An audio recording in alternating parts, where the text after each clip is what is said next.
Good morning! Isang mapagpalang araw naman po sa ating lahat, mga kapatid, bayang Pilipinas, at sa lahat, siyempre, ng ating mga suki dyan sa Botlea, Kabakamo, no? Ang ating ah, Bible Scripture, reflection, no? Sa araw na ito ay maganda ating pag-usapan, pero bago yan, siyempre, unahin natin ang Diyos. Sa ngala ng Ama, ng Anak, at ng Espiritu Santo. Amen. Opo, Panginoon, maraming salamat na naman sa umagang ito. Thank you for the gift of life. Thank you for the protection, magdamag, at sa lahat siyempre sa amin, Panginoon, na lagi mo tinutunghayan at binabalot mo ng iyong pagmamahal. Maraming salamat. Salamat, Panginoon, sa lahat ng mga pangangailangan at mga probisyon na ipinagkakaloob mo sa amin. Salamat din sa pagpapatawad mo ng aming mga kasalanan. Salamat din, Panginoon, sa lahat ng pagpapala at gantimpala sa buhay na ito, na kahit na hindi namin hinihiling ay binibigay mo sapagkat alam mo ang lahat ng aming pangangailangan.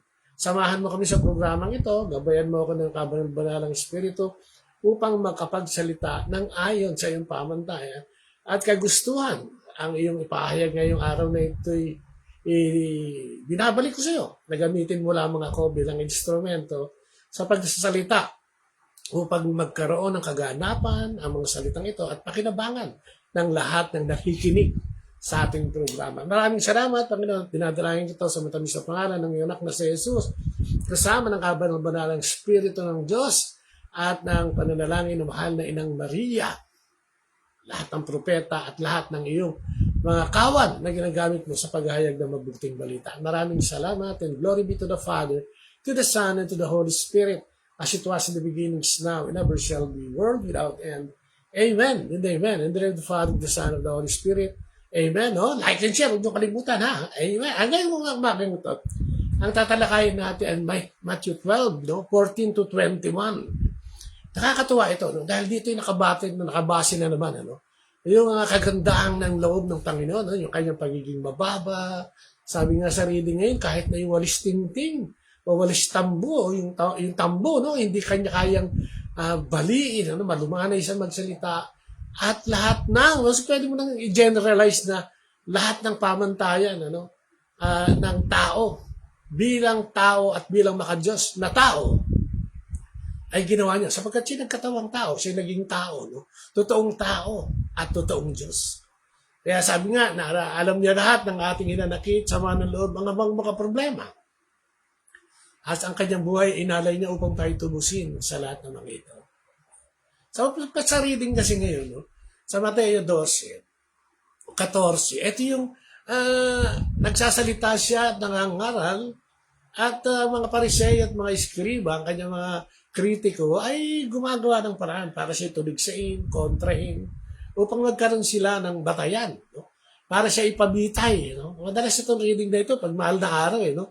Pero makikita mo na ito'y sinasabi sa atin parang everyday, sa gospel, sinasabi ito, yung pagbabalik loob sa Panginoon, pagtunghay sa Panginoon, At makikita mo dito, dinescribe din yung mga tao, umalis si Jesus dahil doon sa tangka na yun at banta na yun, umiba ng lugar.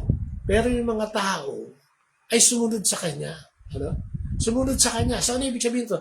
Naniniwala sa Kanya.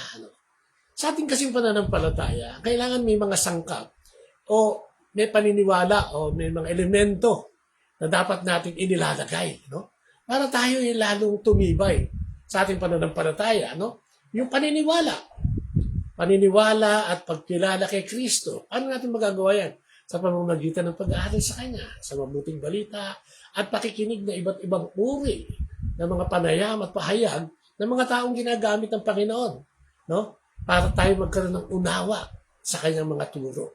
Amen? Una yan. Magkaroon tayo ng gawa, moral living. Yung ating pamumuhay, ay maging ehemplo sa lahat ng mga tao, sa lahat ng mananampalataya at hindi mananampalataya, upang tayo makahimok ng sasampalataya sa ating Panginoon. Siguro pinakikita dyan niya yung ating kababaang loob, yung moralidad, yung pinangaral natin na yung katamaan ng gustong pamumuhay.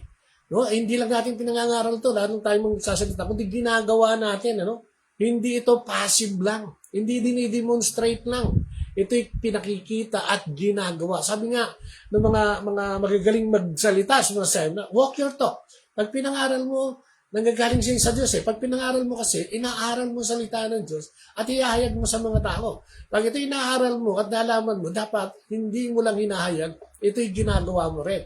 So yan ay pabala, katulad ng mga Pariseo at Scribe na sinasabi ngayon, ay alam nila ang batas, alam nila ang pananampalataya, batas ng pananampalataya.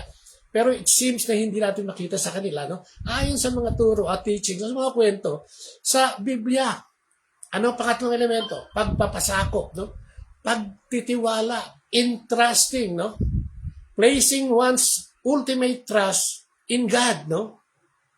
Filipinos famously entrusted their life journeys and hardship to the divine, often relying on hope, no? Amidst unseen struggles. Ganyan daw tayo mga Pilipino. No? Ayon sa pagsasaliksik, no?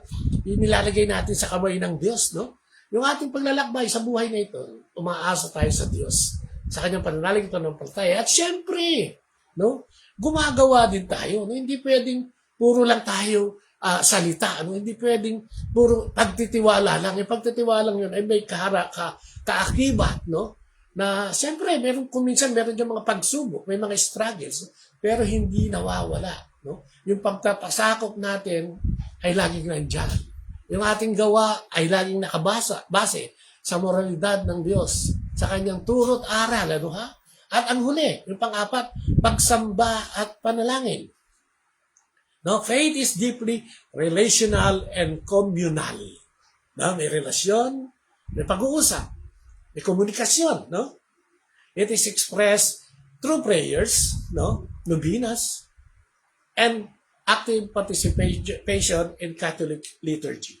No, liwanag, ano? So, yun pala yung elemento. Siguro itong mga elementong ito ay naroon sa mga puso at diwa ng mga sumunod kay Kristo ng panahon na yan. Kapag tayo, di ba? Sa ating buhay na spiritual, sa ating buhay na karnal, no, yung ating buhay sa mundong ito. Madalas tayo nagpapasakop sa mga naririnig natin, no? Yung mga chismis, no? Paniwala agad, ano? Masyadong gullible, no? Ang pananampalataya sa mga ganun ay paniwala agad. At nagkakaroon ng mga desisyon, ano? Lalo sa pananampalataya natin. Alam naman natin na sa hirap ng buhay ngayon, sa kasalukuyang panahon, marami nangyayari. No, na magdidikta sa atin, o parang nagsasabi sa atin na walang Diyos. Ang mga kalamidad na dumarating, ang mga patayan na dumarating, ang gulo sa gobyerno, no, kahit saan, no? Talagang talagang mawiwindang ka, no? Sa nangyayari. So ano ba ang ano ngayon, ang mensahe ng ating Panginoon? Ang sabi niya, tayo magpasakop. Tayo gumawa para sa Kanya. No? Tayo'y manalig sa Kanya. No? Tayo ay ibigay ang ating lahat sa Kanya. Tayo'y mag-aral sa Kanya. No? Sumamba. No?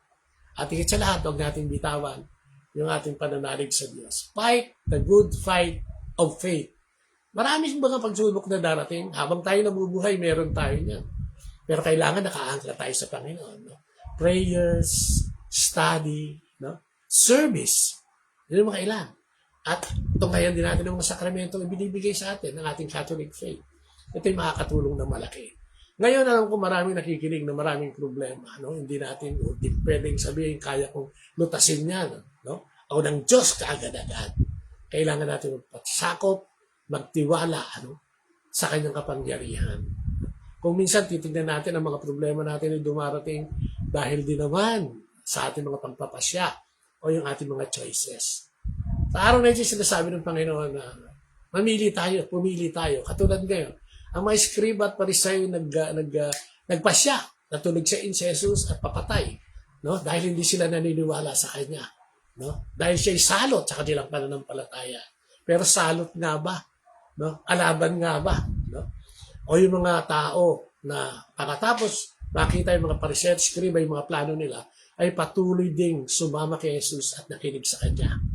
At sigurado ako, silang lahat ay pinagpala. No? Silang lahat ay pagpapalain. Amen. Marahil siguro yung gusto nang gawin ng ating Panginoon sa araw na ito sa atin. No? Ipaalam na siya'y nandiyan. At sinasabing, huwag tayong maniwala sa mga taong naninira o sumisira ng ating pagtitiwala sa Panginoong Diyos. Ano yan? Ang pera, ang kapangyarihan, no? Fame, power, katanyagan. Katanyagan, kapangyarihan, kaperahan. No? Yan ang sumisira sa tao. Maging aware tayo at kailangan natin ang lahat ng bagay na yan. Pero unahin natin ang Diyos at siya mismo ang bibigay sa atin ng karangalan sa ating pamumuhay bilang mga mananampalataya ni Jesus. Amen and amen. And then the Father, the Son, the Holy Spirit. Amen. Lord, salamat po sa kaliwanagan ngayong araw na ito. Thank you for just assuring us na nandiyan ka, na ang kababaan ng loob ay pinakita mo kahit na ikaw ay Diyos, ay ang pagbaba ng loob ay ginamit mo bilang instrumento para ipakita sa aming lahat na malaki ang nagagawa ng pagtugon sa pananalig sa iyo at pagkakaroon ng mababang loob upang kami ay hindi mapahamak. Salamat Lord God sa paalalang ito sa araw na ito na may magsilbi itong gabay sa amin sa mga susunod na araw at sa araw-araw ng aming pamumuhay. Ang manalangin, ang maglingkod at mag-aral sa iyong mga salita, magsalita sa iyong mga salita at tupdin ang iyong mga salita. Maraming salamat. At ito'y dalangin namin sa matamis na pangalan ni Jesus kasama ng Espiritu Santo sa kanyang kabunihan. Ng pananalangin ng mahal na Inang Maria, ng Santa Trinidad, lahat ng mga nagsalitang propeta, ebanghilista, at lahat ng mga taong ginagamit mo magpas hanggang ngayon. Isama mo na po ang iyong lingkod na si Bobot o yung kabaka mo, Botea, upang maghayag ang iyong mabuting balita at mabahagi o maibahagi ang iyong karangalan, kaninningan, kapangyarihan, at lahat nagaling sa iyo, Panginoon. Maraming salamat. And glory be to the Father, to the Son, and to the Holy Spirit, as it was in the beginning, is now, and ever shall be, world without end. Amen and amen. In the Father, the Son, and the Holy Spirit. Amen.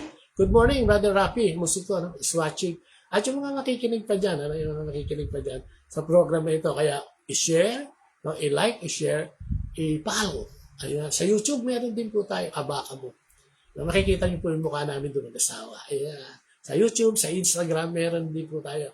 Kaya lahat meron dyan. Amen and amen. Asa po ako. Kasama natin ang Diyos araw-araw. Hallelujah. Bye-bye. God bless.